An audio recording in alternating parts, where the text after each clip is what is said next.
All right, y'all, welcome back to the show. It's Anti-War Radio. Some crucial unit for you guys in the chaos crowd there. That's right. We're doing 2 radio shows at once, one at chaosradioaustin.org, the other at lrn.fm, and then, you know, whichever radio stations are playing those shows. All right, so our first guest on the show today is Jason Leopold from Truthout.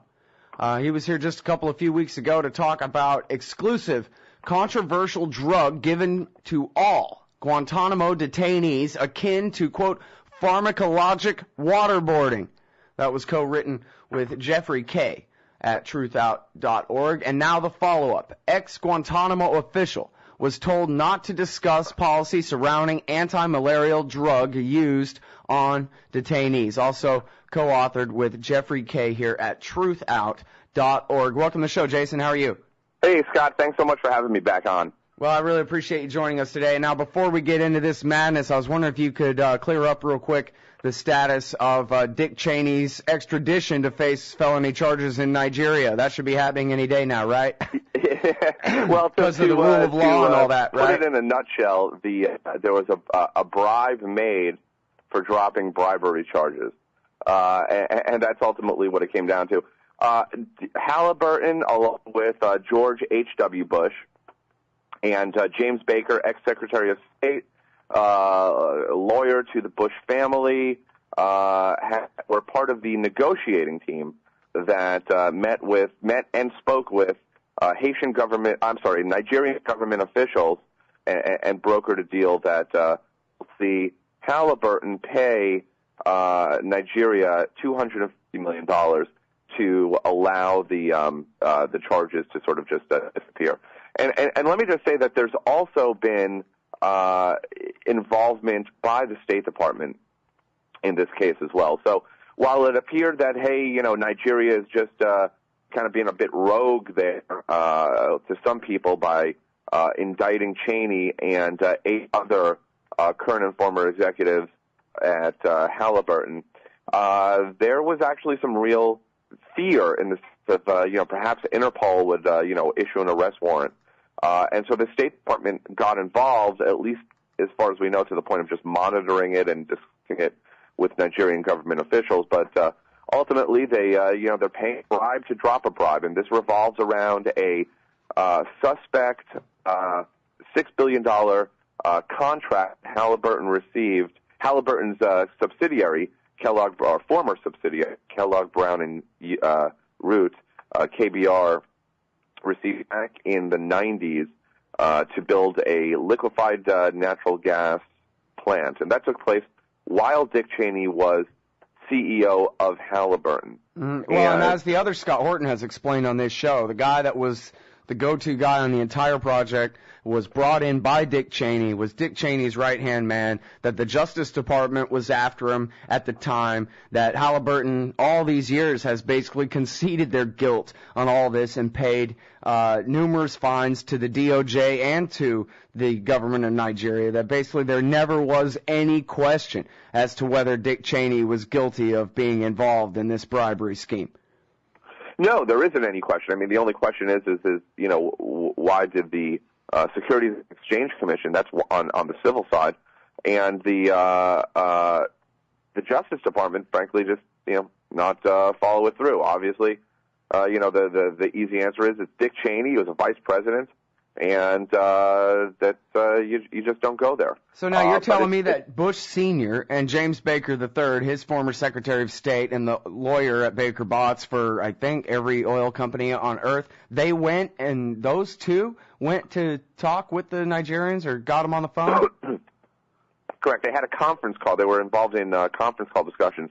And what's important about James Baker is to he's a Sith Lord, man. He's one of the most powerful guys in the whole wide world. Absolutely. And he was involved, his firm was involved in was hired by Halliburton in 2004, I believe it was, to basically investigate to see if there was any evidence of, bribery going on internally. So they hired a lawyer from Baker Botts, who actually, by the way, that lawyer that they hired also worked as, at the SEC, was SEC head under the first Bush. And that would be the Federal Election Commission?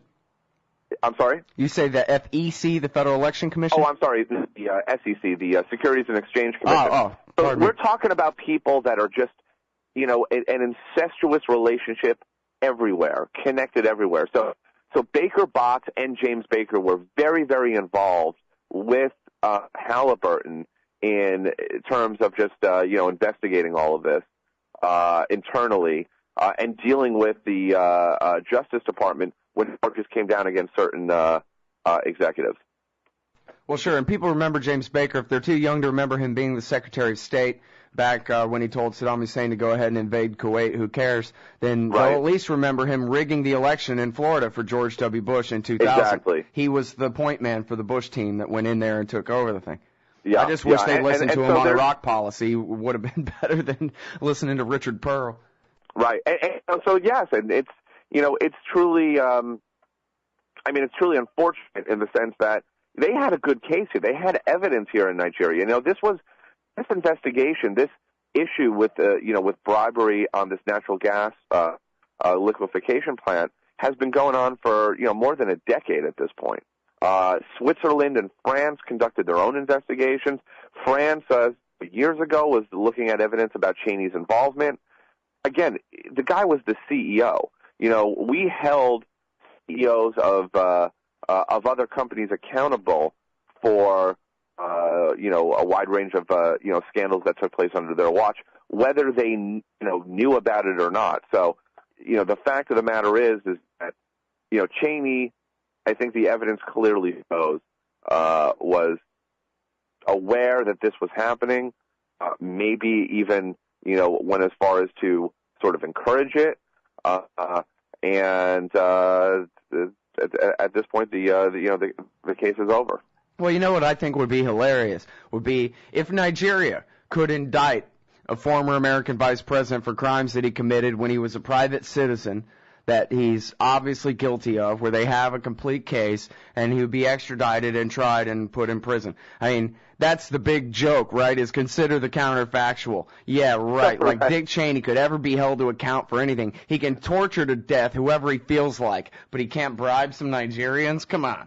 Right. It is. It's, the whole thing is just stunning all around when you just, start to take a real look at the corruption, the war crimes. I mean, this has his footprint, all over the world. Mm-hmm. Well, I learned as a little kid, and this still makes me angry, and this is why it still makes me angry, because I learned as a little kid that even Ronald Reagan, even the president, had to go before Congress and testify and explain himself for backing all those right-wing death squads in El Salvador and Nicaragua and so forth, and lying about it to them. And I remember asking my dad, like, what is this? The president has to answer these questions before these congressmen? And my dad says, yeah, because he's just the president. In America, we don't have kings. He's just a citizen, just like the rest of us. He's just temporarily running things up there because that's his job. That's all. And what a joke that is, of course, Well, certainly. I mean, and, you just start But that's how it's supposed to be. That's what the American people believe the system is like, but of course it's not. Exactly, and unfortunately, with the Bush years, that changed, and we're seeing that now. We're seeing this sort of behavior continue with our presidents, and the current one in office is no exception. Yeah, the worse the crimes they commit, the more impunity they have, apparently. All right, it's Jason Leopold from Truthout. We'll be talking about drugging and torturing Gitmo detainees after this. All right, y'all, welcome back to the show. It's Anti-War Radio on LRN.FM and ChaosRadioAustin.org. All right, so the first article was controversial drug given to all Guantanamo detainees akin to pharmacologic waterboarding. And now the follow-up at truthout.org. Ex-Guantanamo official was told not to discuss policy surrounding anti-malarial drug used on detainees. It's by Jason Leopold and Jeffrey Kay at truthout.org. Jason is on the line now, and so for the people who missed the first interview there or missed the first article, please give us the brief background on these antimalarial drugs and your original story here, Jason. Sure, Scott.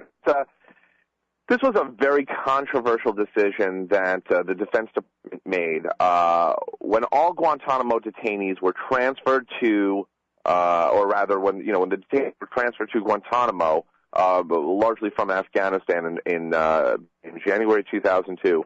One of the first things that they were given as soon as they got off the plane, within 24 hours, was treatment doses of a drug known as mefloquine. Its brand name is Malaria. Treatment doses are 1,250 milligrams. This is a drug that has been linked to suicide, hallucinations, anxiety, homicide. Our U.S. soldiers have taken it. They have, there have been reports that the drug actually has been directly linked to, several murders over Fort Bragg. It's now not recommended. It's off the shelf, so to speak, for U.S. soldiers. But it was given to detainees in treatment doses, whether they had malaria or not, before they were given any tests. And experts that we spoke to said this is medically indefensible. There's no justifiable reason to give detainees or any small population, if you will, this drug when they're coming from an area that actually, even though there are malaria cases, it's not a hugely endemic area, not a region that one needs to do what is referred to as mass presumptive treatment. So the question is why did they do this? The Defense Department told us, well, a decision was made, and we gave it to them. And this drug was given without any understanding as to what their prior medical history was. So that was what the first story was. This story was actually who made the decision, who was involved with it. And while this story doesn't gets into who signed the what's known as the standard operating procedure, the SOP, we tracked down the official, the Navy captain over at Guantanamo. His name is Captain Albert J. Shimkus. His name is on the standard operating procedure. He absolutely defended this use. I have to add that he's not a doctor. He's a nurse by training who was in charge of the Naval Hospital over, at Guantanamo, and the chief surgeon to JTF 160, Joint Task Force 160, or 60 rather, that provides health care to the detainees. And what we found that there was a lot of people, a number of different agencies involved in making this decision. One of them that certainly caught our interest was the fact that Dietrich, Maryland, weighed in on it. And the reason that was interesting to us or raised more questions is, Fort Detrick has a very dark history in terms of developing certainly drugs used for experiments. The Naval Environmental Health Center was involved in this. The CDC, Center for Disease Control, all these agencies that we tried to get comment from refused. And with the CDC, what's truly disturbing is that the way that this drug was administered to detainees in the justification for it is entirely, it contradicts the CDC's own guidelines. So it absolutely makes no sense. But this is perhaps one of the most interesting reasons that was given to us in terms of why this decision was made. Well, suddenly we found out that the U.S. is concerned about what the Cuban government thinks, and this Navy captain Albert Shimkus said that Cuban government officials, some doctors there, were concerned about whether detainees being brought over to Guantanamo would be spreading malaria. There's no malaria in Cuba. It's been gone for about 50 years. And he told us that factored into, a decision partially as to why they were given this, this drug. And that just doesn't make sense, Scott, because we have a very harsh policy toward Cuba. So to think suddenly we, we cared what they thought, and would be making policy decisions based on their concerns is just ludicrous. And then, finally, there's the area that we tried to find out about, which is what did this do to the detainees? We don't know because we don't have the medical records, but there were about 700 or so detainees at Guantanamo, and there is no question that this drug actually was, contributed to hallucinations, anxiety, suicidal thoughts. 3 detainees committed suicide there. One of them was actually, as far as we can tell from his medical records, he had taken this drug. So the medical records are not being released out of privacy concerns. Another funny sort of answer regarding that. And the question that still exists is, why was this unprecedented practice? Why was it done? The Navy captain, Albert Shimkus, told us that the benefits outweigh the risks. He couldn't remember the names of the other individuals involved in this. So, once again, just on a final note, is this policy directly contradicts what the Defense Department did a decade earlier with Haitian refugees brought over to Guantanamo, thousands of Haitian refugees who came from malaria endemic areas and are actually carriers of malaria. There were only 3 over at Guantanamo that had malaria, and they found that early in January and February of 2002. And the policy that we had in place for Haitians was far different. We tested them first, and only when they had malaria were they given medication. This was mass drugging of everyone. Now hold it right there, because we got some things to follow up on here. First of all, when you mentioned the suicides, are those 3 actual suicides, or are you referring to the guys killed in July of 2006 in the other Scott Horton's work in Harper's? I should clarify that.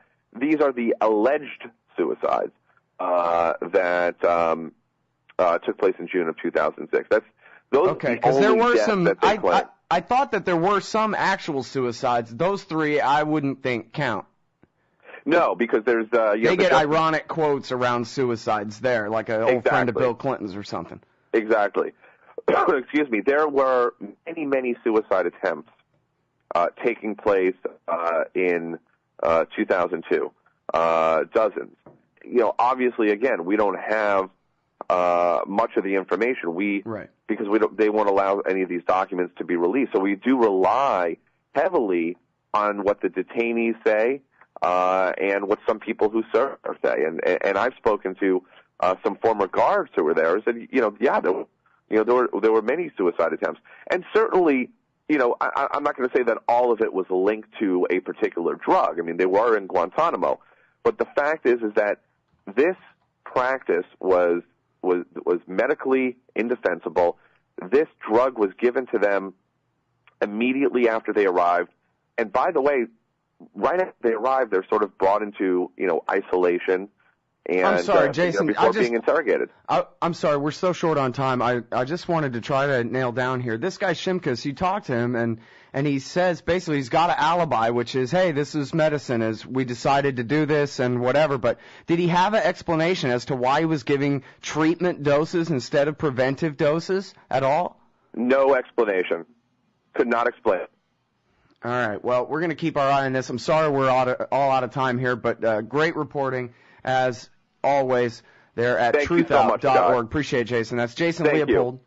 Jeffrey Kay is the co-author. Ex-Guantanamo official was told not to discuss policy surrounding anti-malarial drug used on detainees.